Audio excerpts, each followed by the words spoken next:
City Talks with Reuben Abati. On your number one lifestyle station, City 1051 FM.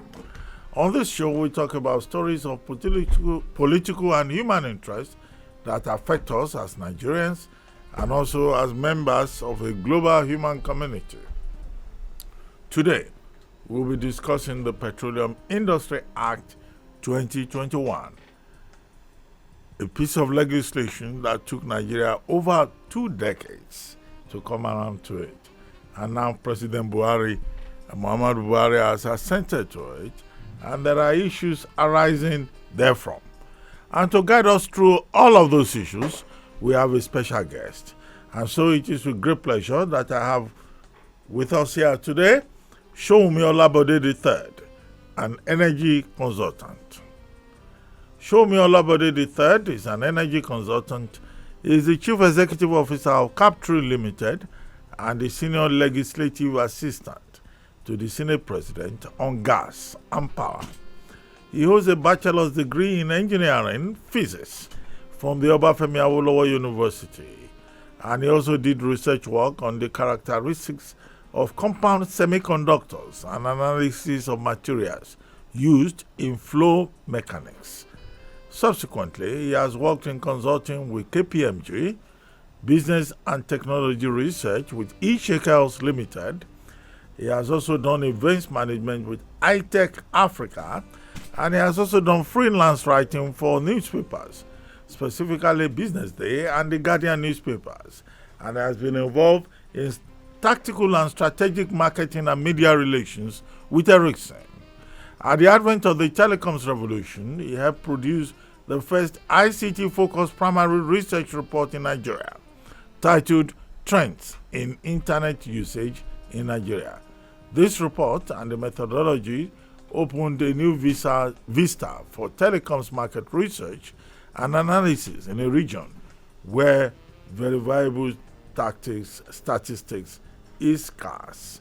So his experience as a software salesperson has given him unique bite and practical insight into business development, strategic marketing, and corporate strategy initiatives. Sowunmi Olabode III also served as head of marketing and communications for Ericsson, West Africa, where he was partly responsible for the marketing, events, brands, and communications efforts for the company in West Africa. Later, he was at Arix Stratex Communications as territory manager. In 2010, he made a switch to the energy industry, starting with consultancy to provide a framework for the designing of the energy publication called Energia Today. He has been invited to the Ministry of Petroleum in Saudi Arabia as a guest of the King's Palace. He is also a co-owner of an energy consultancy called Cabtree Limited, and is also the publisher of Energia Today. And he has also been a member of the African Business Roundtable since 2006 as a young consultant. Well, don't let me delay you any further. He's currently consultant to the House Committee on Power and the Senate Committee on Gas, as well as an aide to the Senate President on Gas and Power. And today we have the privilege of having him here to help us discuss the fallouts of the Petroleum Industry Act signed by President Muhammadu Buhari, and which has been the very topical issue this week in Nigeria. If you want to be part of this conversation, you can call us on 0700-1051-1051. And you can also leave comments on WhatsApp 09099164403. And you can also join us on social media at City1051 on Zoom and Facebook. Bode Sowunmi, welcome to the program. It's good to have you here. Thank you, sir. Well, it's my pleasure to be with you today. Yes, thank you very much. Well, the Petroleum Industry Act 2021 has been about 2 decades in the making. And many Nigerians are saying, okay, this is a significant piece of legislation. Better late than never. Okay, what's your take? How significant is this moment with this attempt to reform the oil and gas industry in Nigeria through legislation? Okay, thank you very much, sir. I think fundamentally, to put things in perspective, it would be nice to know how we actually got to this stage. And basically, at the advent of democracy, which is basically 99, there were a number of things that did happen in the country, one of which was the thrust towards privatization. And in that process, a number of government industries and agencies were privatized. So one of the most successful ones being the privatization in the telecom sector. And so the talk was, based on that success, to see something similar happening within the energy industry. And so all that talk was there about the privatization within the power sector. Obviously, because of the nature of the oil and gas sector, the talk about privatization did not actually achieve that. But the talk did lead to the fact that there was a need for a new set of holistic laws that will ensure that the structure within the oil and gas industry became firm to the extent that it becomes something that will attract investments. And to ensure that framework was properly in place, the idea of a holistic petroleum industry act comes into place. So obviously, the legislative process indicates that it is first a bill. When the parliament is done with it, they send it to the president, and when the president signs, it becomes an act. However, at the advent in 2008, 2009, there was a lot of resistance initially from the IOCs themselves.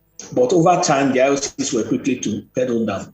And what caused a lot of controversies really was the host communities and the acceptance by those who are hosting the oil and gas industry itself.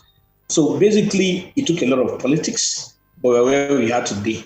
But in terms of importance and benefits, first of all, if there's a single thing because that has been most significant, this is probably the most significant thing that has happened to the oil and gas industry in the last 2 decades by a countryman.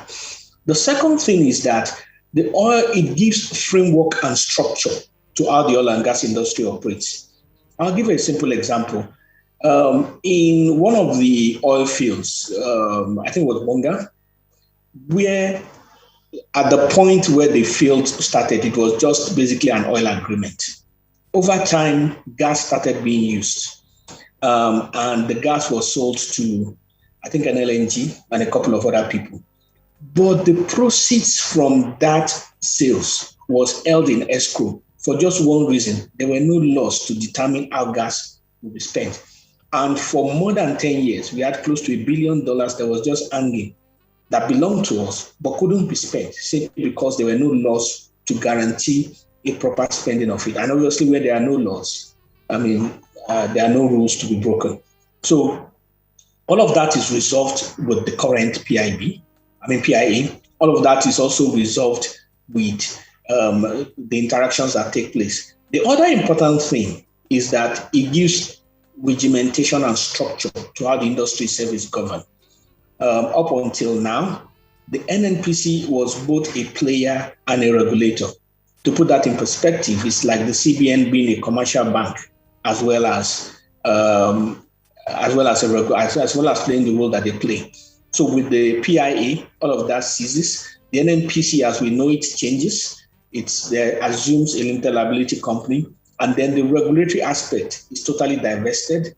2 regulators are created. Even the DPR is submerged into the 2 regulators that will be created. So basically, we are having an oil industry that will now be open, less opaque, and will be subject to interrogation, and of course, more attractive to people who want to put their investment in it. Well, as you are aware, this Petroleum Industry Act has been passed, has become very controversial.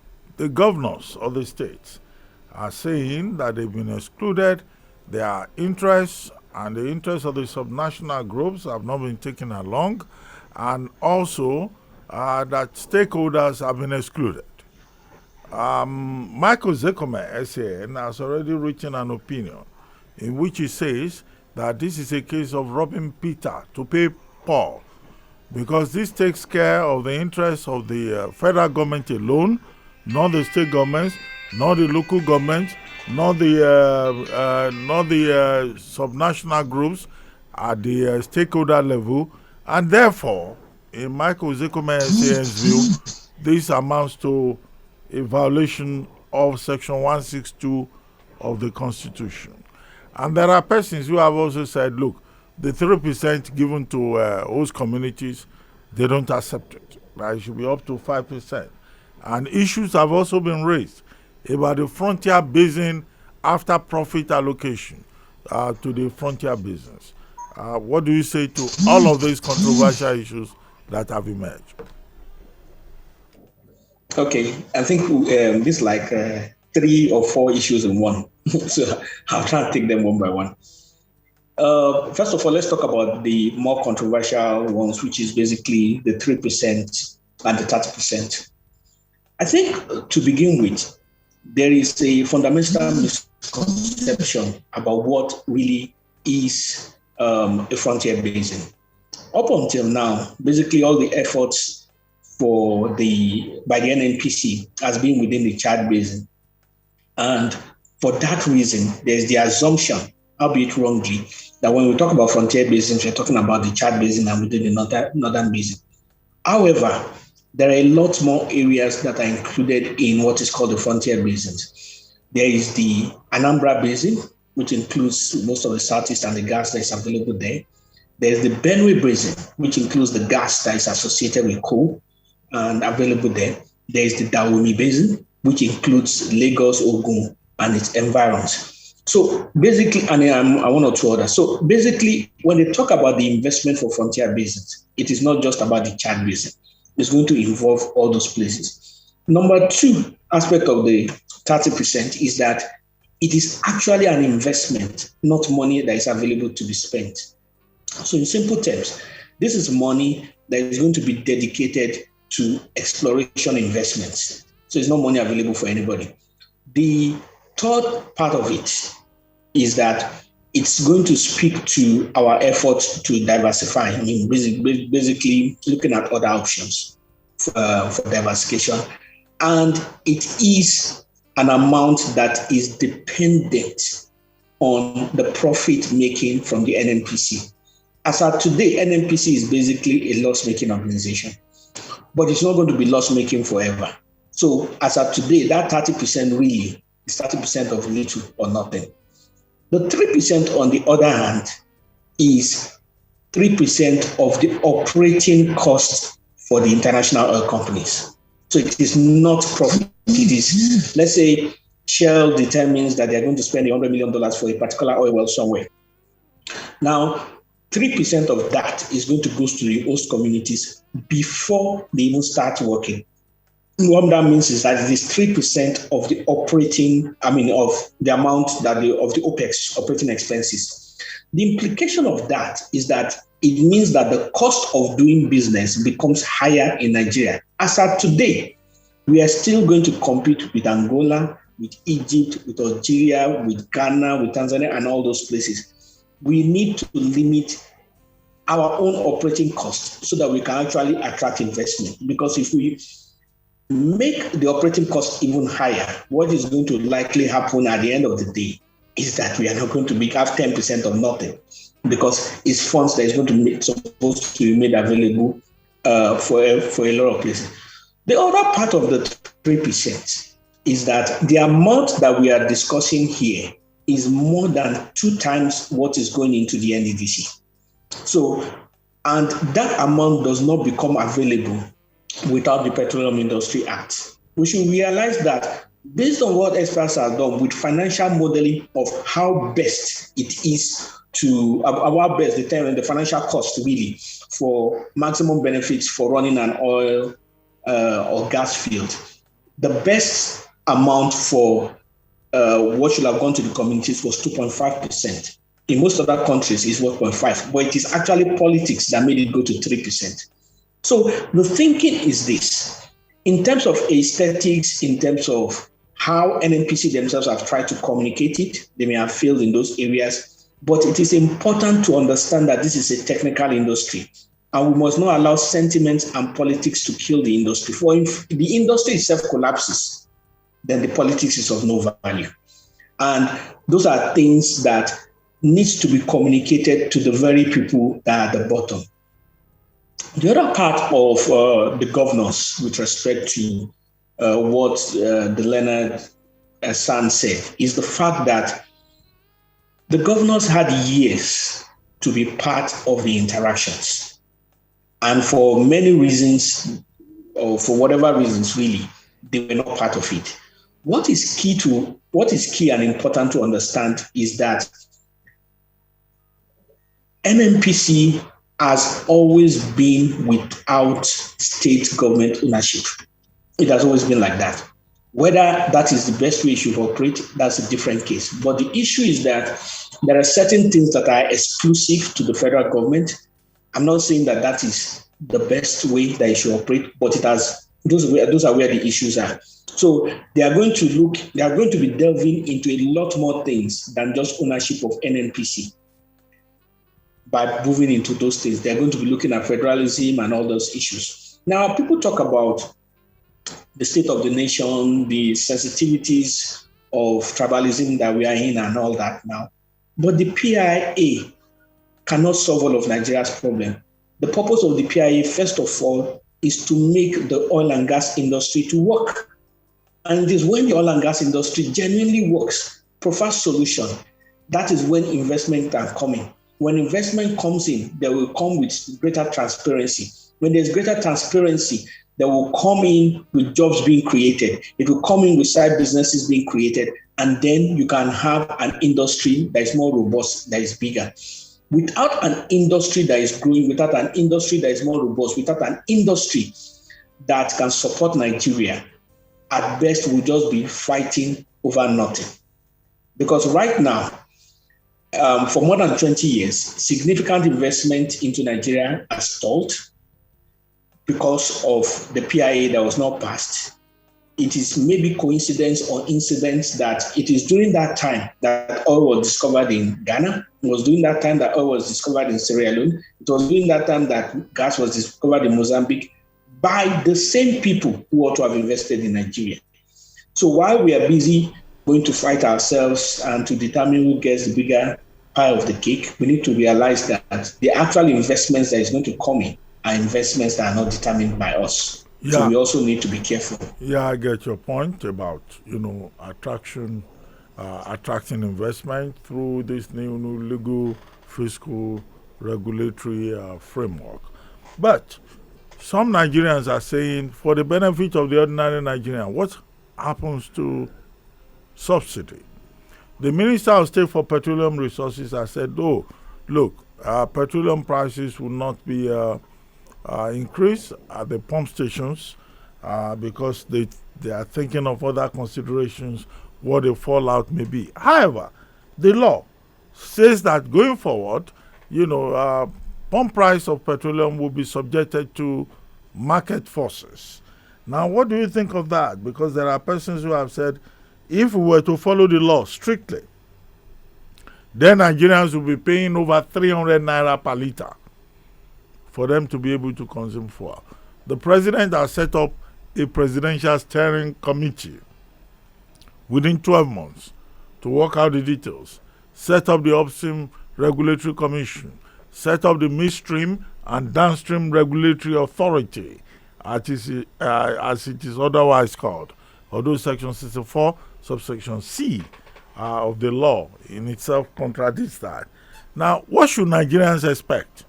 Are we going to just wake up one morning and we'll start paying over 300 naira per liter? And can the government keep this promise that this evil day remains postponed for now?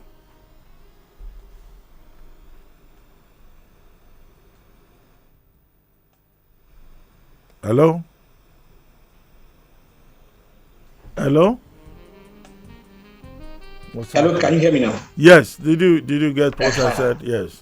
Yes, I got the point. Okay. I think one of the first and fundamental things that this new act will do really is to bring transparency and structure into the industry.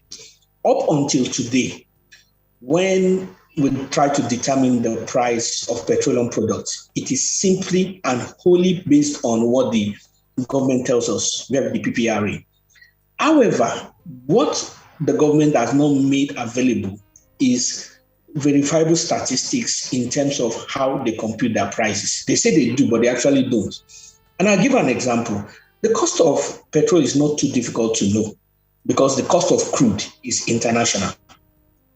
The cost of transportation to wherever refineries exist is also international. The cost of refining is international. They are standard. Finally, but more importantly, the only cost that is determined by us is the cost after it lands to the final destination.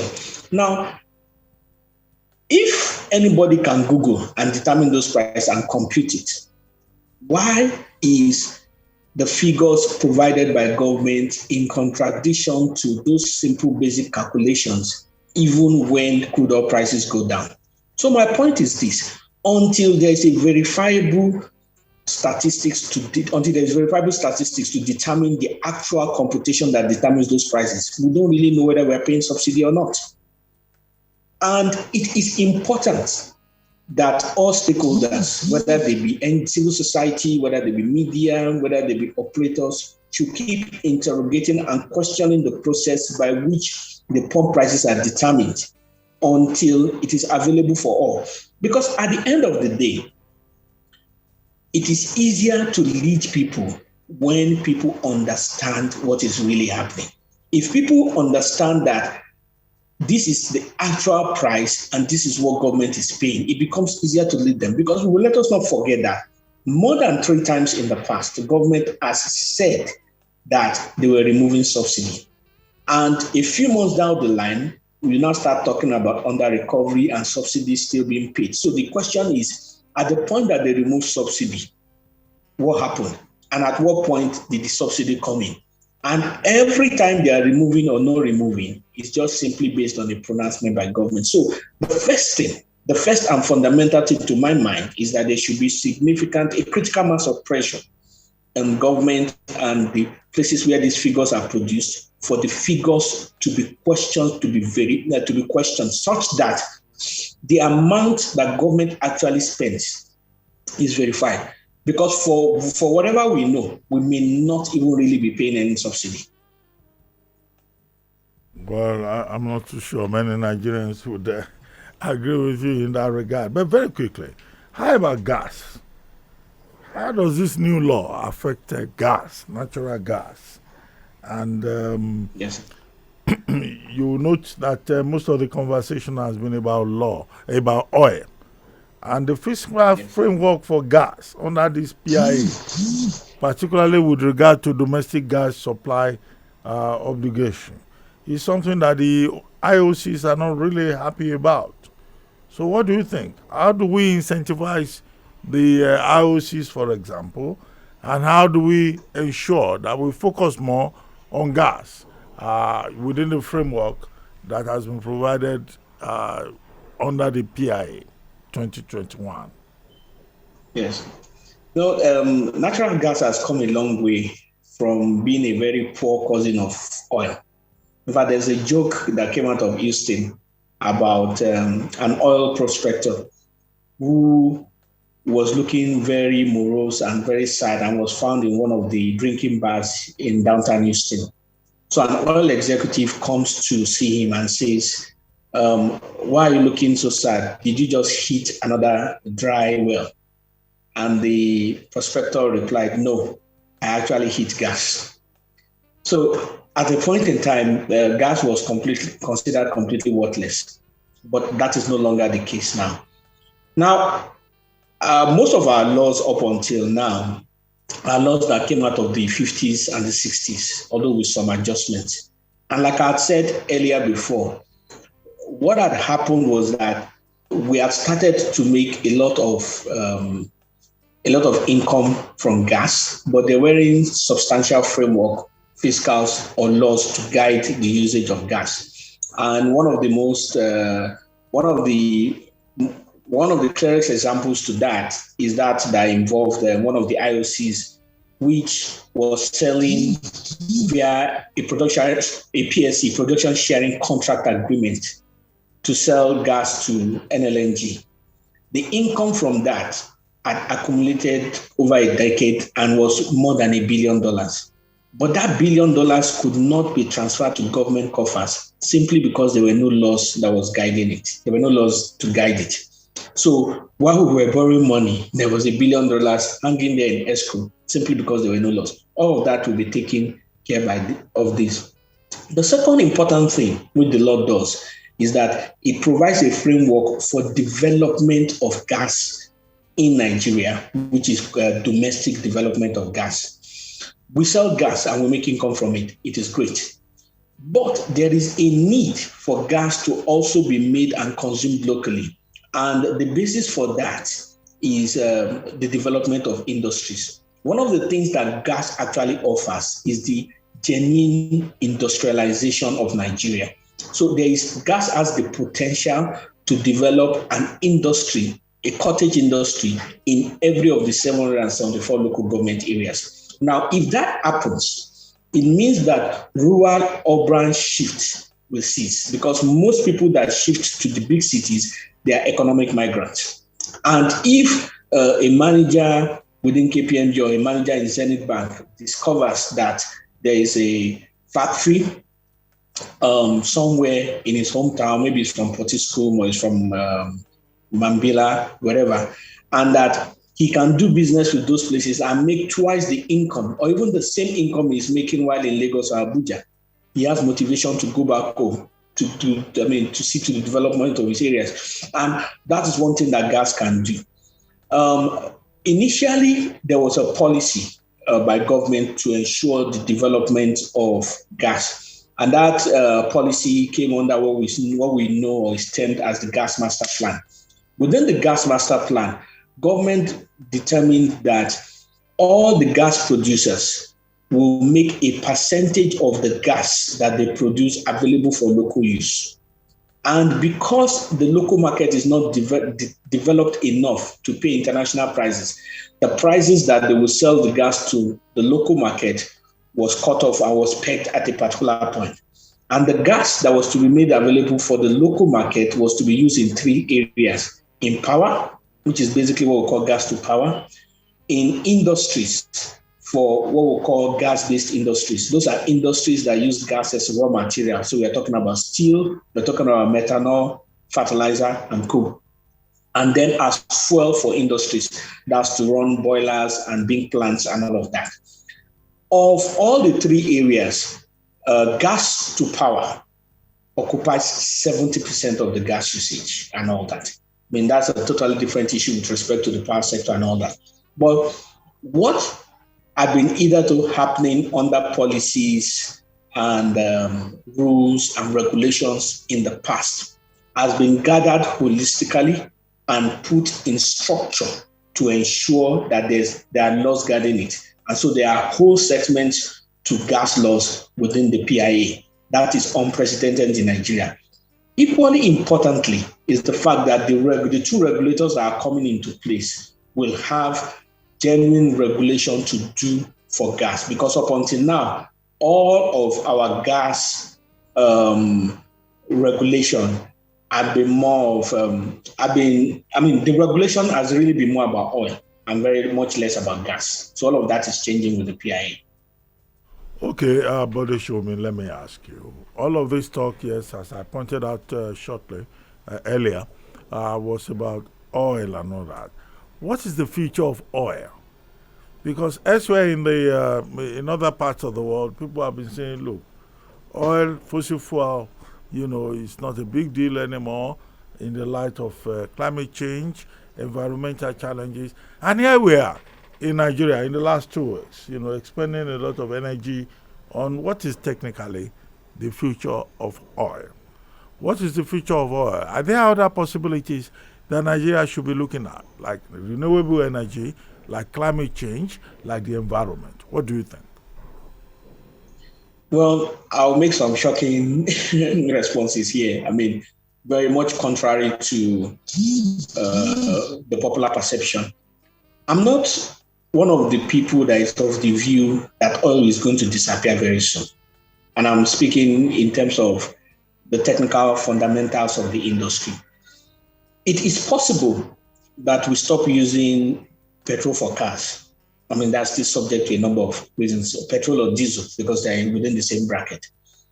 However, even if that were to happen, there are over 10,000 products that are directly dependent on crude oil. We're talking about cosmetics, pharmaceuticals, even the hair on the head of our women, the wigs and the there's petrol, there's crude oil aspect to it. There's ink from our pens, the roof in the buildings, the bitumen on the roads. You can name them on and on. Like I said, 10,000 products that are directly from crude oil. Now, until those products find a raw material that can replace it and is commercially competitive, oil continues to be relevant. That's still at the fundamental basis. So on anybody that is talking about renewable, it's good to talk about renewable and less damage to the environment, but we need to understand that there's actually global politics in these things. The second part of it is that coal is actually more polluting than oil, way more polluting than oil. And contrary to popular perception, coal is still very much alive and well in most of the developed nations, whether it is in Europe, all of Europe, in Americas. In fact, as at today, 40% of electricity comes from coal. So why is oil disappearing when coal is still alive and well? The third part of it is that there are a number of internal combustion engines that cannot run on renewable energy as at today. They just can't. We're talking about the 4-wheeler, 16-wheelers. Those are your heavy trucks, your trailers, as you know them. They cannot run the renewable energy. The batteries don't have the capacity to drive them. The caterpillars, the earth-moving machines, they just cannot be driven by batteries as at today. So if petrol and diesel is to end, all of those machines will cease to work. So those are things for consideration. So those are my views. Like I said, there's some politics to it, some international politics. And a lot of people that are giving the advice on this thing ending should stick to what they are experts in and not just think that because they've listened to 2 or 3 conversations on CNN, they've suddenly become an expert in the oil and gas industry. It doesn't work that way. There are a lot of issues to this. And so the other day, somebody was advising that nobody should go and read petroleum engineering again simply because oil is about to end. Well, he's speaking because he has said a few things, but people should just stick to what they know, and rather than try to be experts advising on everything. Those are my own views to it. Okay, but let me ask you, let's go back to the law, the PIA as it is now known. Now, some people have pointed out contradictions in that law. One of it is what I cited about the article written by Michael Zekome, SAN. But some others have said, look, if you look at that law, Section 7EE of the law does not give powers to the Upstream Regulatory Commission to sell oil on behalf of the federal government and to remit proceeds to the Federation account. And that in Section 64, subsection C of that same law, there's reference to the NNPC Limited functioning on behalf of, a particular body called the Commission and the Service, whereas there is nothing called service under that law.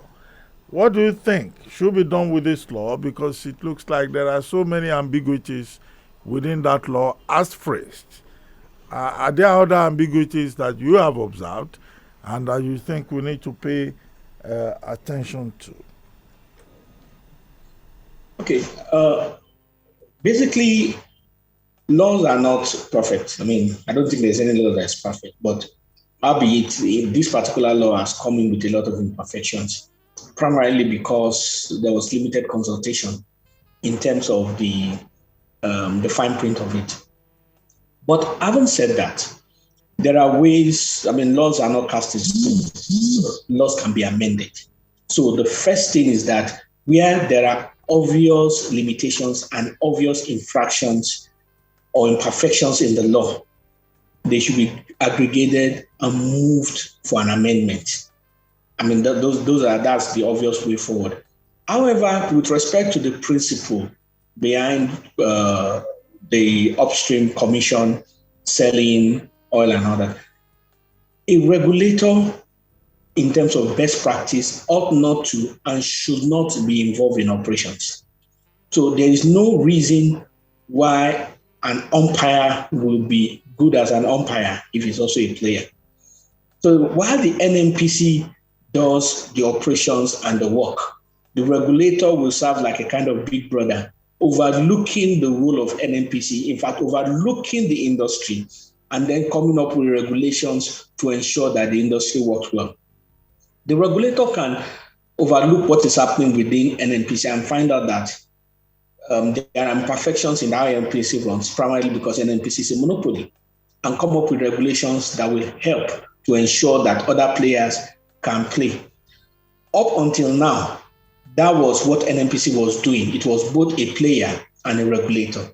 So with this law, that will be separated. There's no reason why the regulator should be involved in operations. It's actually against the best practice for regulation. Okay, thank you very much, Olabode Sowunmi III. At this point, as is customary on this program, we throw the conversation open because we're talking about oil and gas, and everyone is involved. Because if it happens that a subsidy is eventually removed, you have to pay like over 300 naira per liter at the stations. And so, this is a law that every Nigerian should be interested in. And if you want to be part of this conversation, you can call us on 0700 1051 1051. And you can also leave comments on WhatsApp 09099 164403. And you can also join us on social media at City 1051 on Zoom and Facebook. And our guest is Olabode Sowunmi III, an energy consultant. Hello. Hello, good afternoon. Thank you for joining us. Yes. Good afternoon, Dr. Abati, and I greet our guest. We have to tell us we're calling from Ogun State. Number one, it affects so many things, but I'll just pick my questions and my suggestions as well. Number one, I don't agree with him in the area of, keeping fossil fuel for beyond 20 years, because the reason I agree with his position that there's international politics, which of course part of what the former president of America, Donald Trump, was pushing, and mainly was even supported by coal miners, meaning that they don't believe in some of these political climate change, which is okay by me as well. But the country where we still import everything, even if crude oil is still going to be useful, we are not refining any oil here. Even if you can have 10,000 byproducts from it, you are not refining here. And as a country, if you don't refine your oil yourself, then you are losing so much. You are creating unemployment in your country, and you are creating employment outside your country. Meaning that the little income you make from crude oil sales, dollar you made, you are still going to filter it away by exporting oil. And that is the problem we have faced up to today.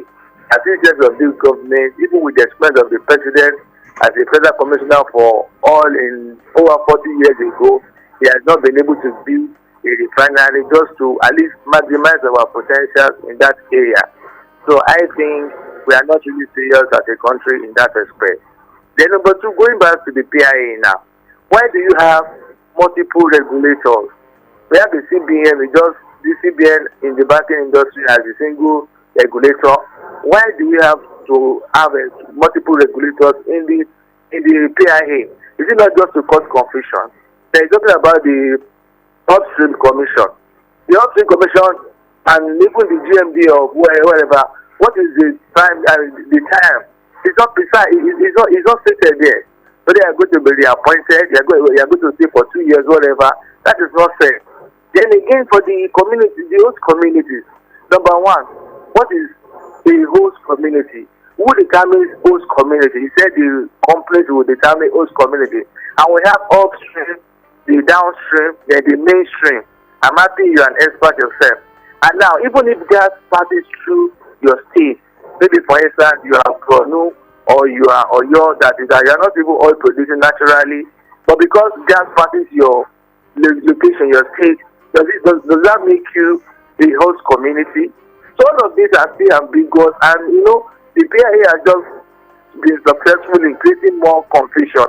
Then about the Niger Delta point, I believe very strongly that no investor is going to come to Nigeria.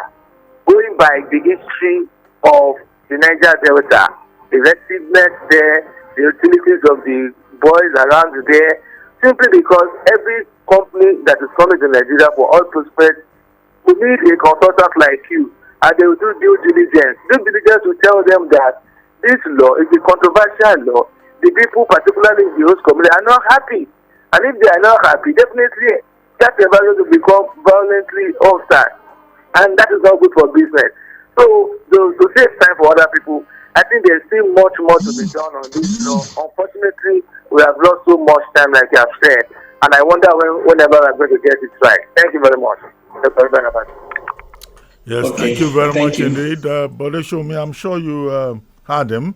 So let me not waste further time by repeating his key points. If you would like to respond to some of those issues he raised, that will be fine. Yes, sir. I think he raised a number of points. So I'll try to read them and respond to them within the order that he did. The first one was with respect to the oil industry itself. I have not said that we are maximizing our use of oil. I've just spoken to the fact that I do not believe that the oil industry is going to disappear, contrary to popular perception about it. They are totally different issues. How we can go about it, what we should go about it, and what we should do to maximize it is a totally different ballgame. And obviously, we can spend another 1 hour discussing on what government should do and all that. And basically, everything begins with the effective working of the refineries. So, with respect to us not maximizing oil, I'm in agreement with you. But my response initially and originally was that I do not believe that the fundamentals of economics and fundamentals of the oil industry show that oil is going to disappear. Those are my own points with respect to that. With respect to the host communities and all that, first of all, I think I have vested interest in the Niger Delta, primarily because my wife is from that area, and which means I have nieces, cousins, uncles, and definitely I don't want to get an army that will come and take my wife from me. But jokes apart, the first thing to understand, like I emphasized, is that the money that is coming to the Niger Delta should be looked at in comparison with what is available in other places and what is possible for it to be made optimal, which is why we have emphasized that the 3% in terms of volumes is already twice of what is available within the NADC. The second part of it is that it is actually cost of operations. So the operator really is a business person.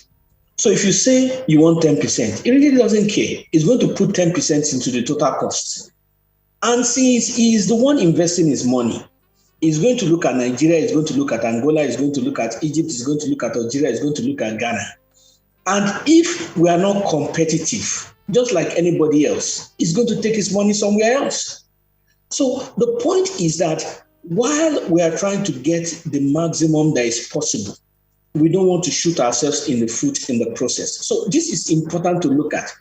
And whichever way we look at it, this 3% is additional money coming into the Niger Delta area. So kindly and importantly, why don't we collect this money, put it in the pocket, let the PIA work while we fight for other possible benefits that could come. That is a perspective that needs to be looked into.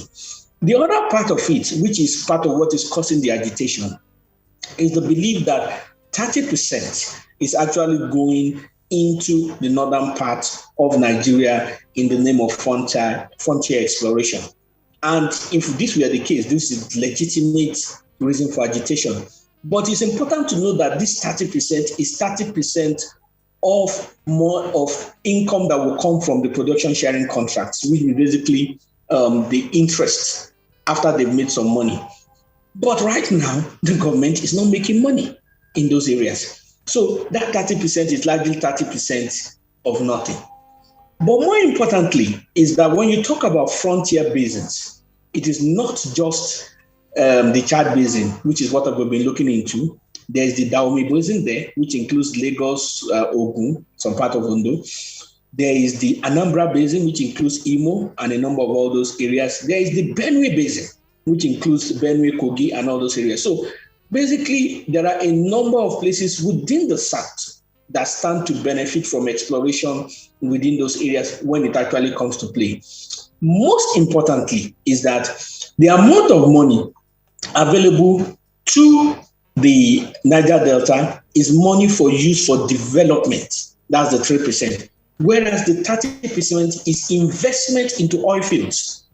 It is not for development at all. So there's a big difference. And really, when we look at it from a position of knowledge, there is really no basis for comparing the two and no reason for anyone to want to be in agitation in those areas.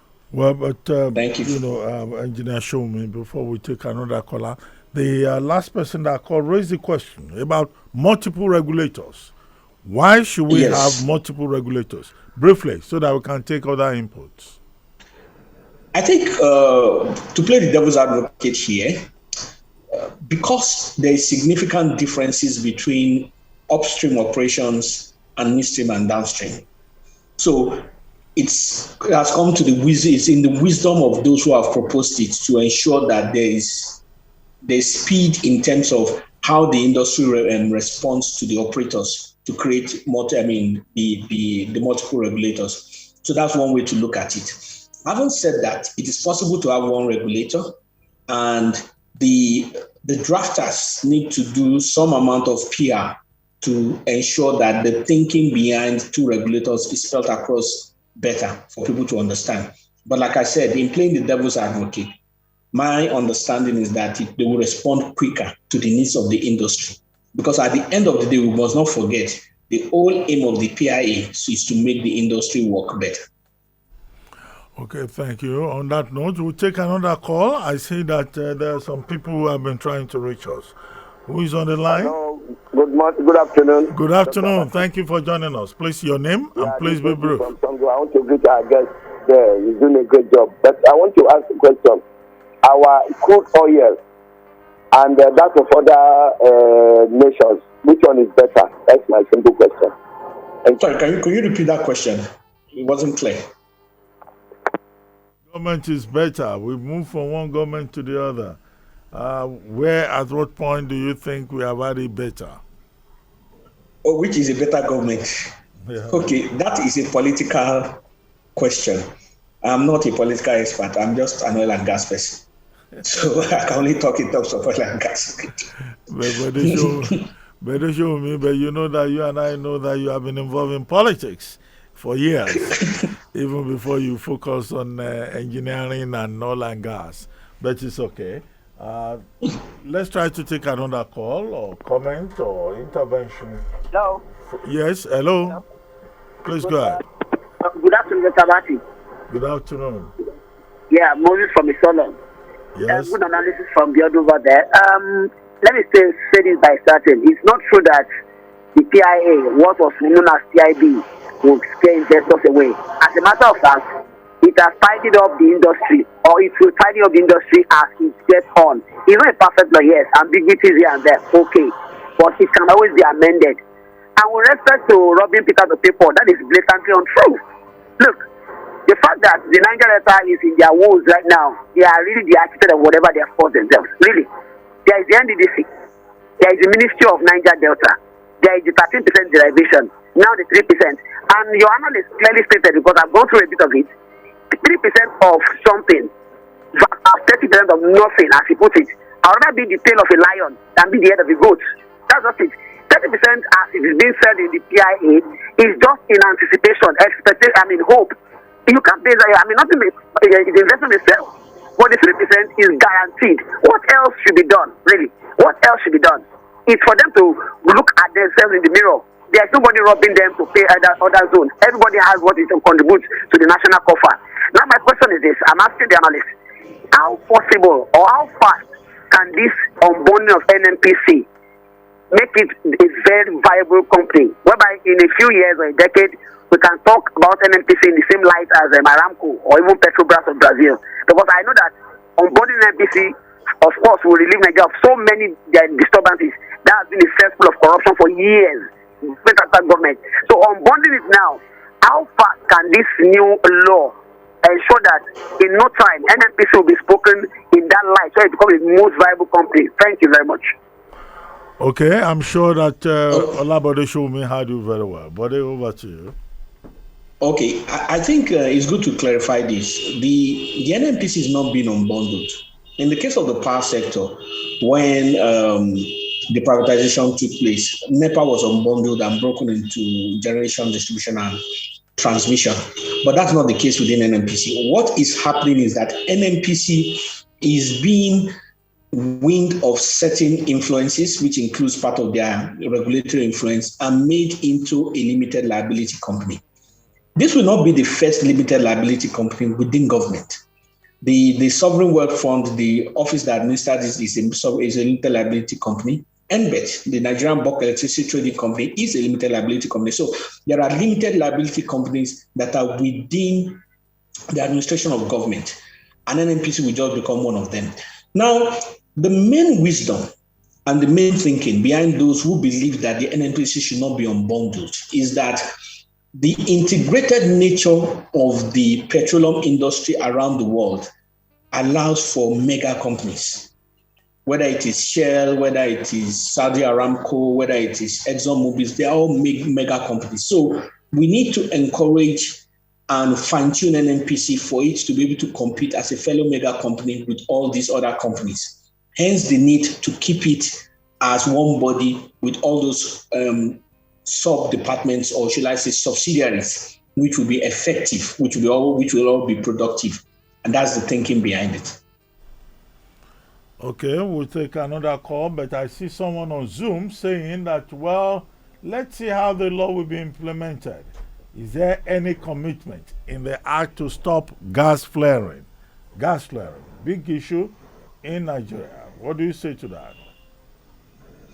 The issue of gas flaring at the fundamental is an economics issue.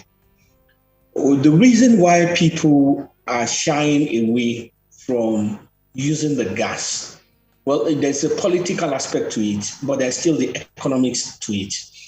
The incentives to make sure that people use the gas is not yet significant and interesting to the gas producers. So basically, why should I spend? Because gas pipelines are more expensive than oil pipelines. They are more intricate to maintain, and the price of gas is lower than the price of oil. So why would I want to basically spend more time on gas when I can spend it on oil? So the government needs to involve the stakeholders, and rather than have an entitlement perspective or mentality to it, government needs to have an inclusive and encouraging perspective to it. Because if a person is not going to make profit, there is no law that is going to force him, no matter how it's crafted, to spend money to do that. Because what you will have, is a situation where there's a proverb within the Nigerian proverb, I think among the Southwest, that the way the people in the house of the concubine have their wisdom is the way the people in the house of the husband too have their own wisdom. Because if you are promulgating laws to force somebody to go into a venture that is not profitable, he too will make efforts and tricks to ensure that he doesn't put his money into something that does not pay him. So rather than everybody deceiving themselves, trying to legislate brotherhood, why don't we speak together, sit together, understand what the primary concerns for the financials and the economics are, and then give them sufficient platform for them to invest so that gas flaring will end. Until then, it will be from one talk to the other. And particularly now that they are offshore, it will be much more difficult to monitor the gas flaring offshore.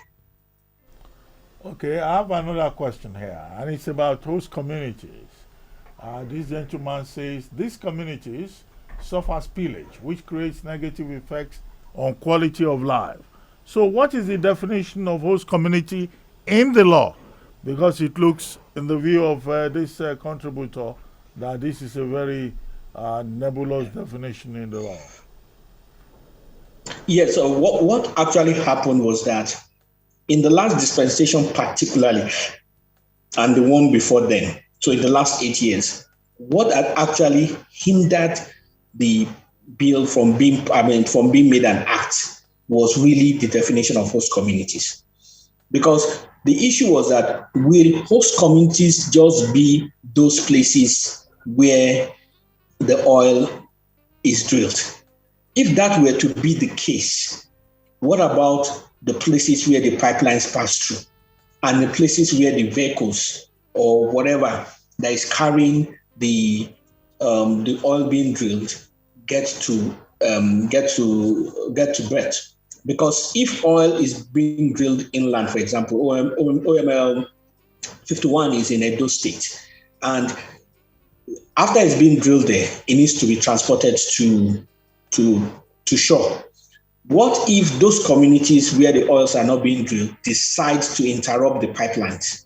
What is the value of drilling if it cannot get to the final venue? So the places where the pipelines pass through technically are also stakeholders. So those things form debates by their representatives in parliament. And the fact that pipelines were going to run all over the nation meant that a lot of people were now starting to demand that if a part of Delta State that doesn't have oil well becomes a host community, primarily because a pipeline passes through that community, then somewhere in Kogi that also has a pipeline can also claim by the same logic. And this was contentious among lawmakers. And like I said, it was the reason why it didn't pass during the tenure of President Jonathan. And it was also the reason why it didn't pass during the last dispensation. So what they have now done is basically a political situation, because political situations, political solutions are what you give to political situations, is to say that the operators, they know who their host communities are when they come into a place, and that it will be the operators in their own personal interests that will determine the host communities. This is not the best solution, but given the circumstances that we find ourselves, it becomes the best possible solution that can be offered at this time. Okay, we'll just take two more interventions. Also from Zoom, I can see Dr. Abiodun Adeneye here. He says, good knowledge of the industry. Regardless, our problem in Nigeria is not the absence of laws, but the execution. Do you think that there will be the political will to implement this law? Now I think once a law... Okay. Please go ahead. Primarily once it becomes a law, it becomes a law. And like any other law, there are agencies responsible for law enforcement. Law enforcement is not a responsibility of even the industry.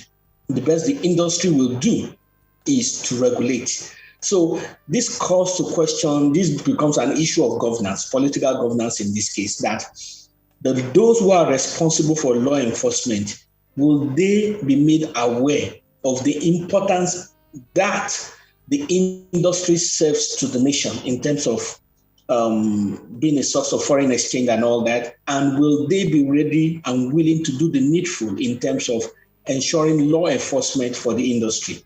That is not a question that the law itself can answer. It's not a question that even the industry can answer. It's basically a question for the law enforcement agencies. Okay, well, thank you, Bode Shomi. I see there was somebody on the line who has been calling repeatedly. If he's still out there, we can just take that one quickly in 1 minute. If not, I would like to put. Okay, the person is there. Hello? Hello.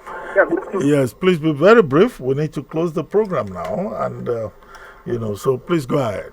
Our guest, you see, Olabode the third, energy consultant. This is I Square Okori. I am calling from Ojo. Good afternoon. No, thank you. Yes. Let me speak on gas flaring. As one of the environmental hazard affect the whole communities of these oil activities in the south. Hello. Hello, I'm with you. Please go ahead. Hello, sir. Yes. According to the articles written by Mr. Ray Abu at the back of the Guardian newspaper, he said that Nigeria fuel gas at 26%, and the OPEC level is 18%. World level is 48%. Now, Saudi Arabia fuel gas at 18%, and the US fuel gas at 0.6%. UK fuel gas at 4.3%. So then, looking at this impact, the people of that area, they are suffering a lot. So they don't deserve this 3%. Then also looking at the earthquake, that they're likely that the people in that area, they are prone to suffer. Looking at the heat waves that may cause blazes on those areas that the people are living at. Then you look at the 3%. For me, I think this bill, for me, is off on a limb and does not represent the stand of the majority of Nigerians. Well, but show me very quickly before we go. That gentleman. So I didn't even get the. No. I heard him, and he basically said that the act is not in the interest of Nigerians, and he gave some statistics. So I didn't get what the question is. Is it the question is to check if it's in the interest of Nigerians or what? No, his point is that those communities in places like the Saudi Arabia, like the United States, get as high as 18% and more. And that why will you give people in Nigeria just 3%? And that does not show enough concern for their interests. I think he needs to show evidence of those things, because basically the highest that I know is 1.5% for host communities. So there will be, but like I said, this thing is basic logic. Whether it is 1.5% or 3% or 10% and all that, this is the cost of doing business. Already, we are not very competitive in our global competitive index as a place to do business. Here, when the oil companies come, they are going to pay for security. In Saudi Arabia, they don't pay for security. In the US, they don't pay for security. So, and all that comes to cost of doing business. So it's not like it's going to come from their pocket. The issue, when you do all the financial modeling, when you do all the costs, is that we need to ask ourselves, are we competitive? Yes, the host communities want 18%. They may even want 100%. But the issue is that, is it possible? Who is going to put his money on the ground in a business that is not profitable? That is a question that the host communities need to ask and put at the background for every time that they are seeking to make demands in terms of increase in these percentages. Thank you very much, Sowunmi Olabode III, for taking time out to discuss this very important issue of interest to Nigerians and the international community. We also like to thank all our callers and those who reach out to us on Zoom and Facebook. Remember, the conversation does not end here. You can reach out to me on my social media account at Abati1990 on Instagram, and you can also reach out to us on at City1051 on all social media platforms. For those of you who tuned in late, there's no need to worry. You can visit the YouTube page City1051 to watch the entire show. And don't forget to hit the subscribe button and leave comments. And don't forget also to tune in next week at noon for another exciting edition of City Talks. My name is Reuben Abati. The show was produced by Adedoja Allen, Abiodun Odunton, Ayodamola Oludara, Bello Akim, and Uluwaseun Adetitun. Have a great weekend, and thank you for joining us this Saturday. We'll be with you again next Saturday. City Talks with Reuben Abati.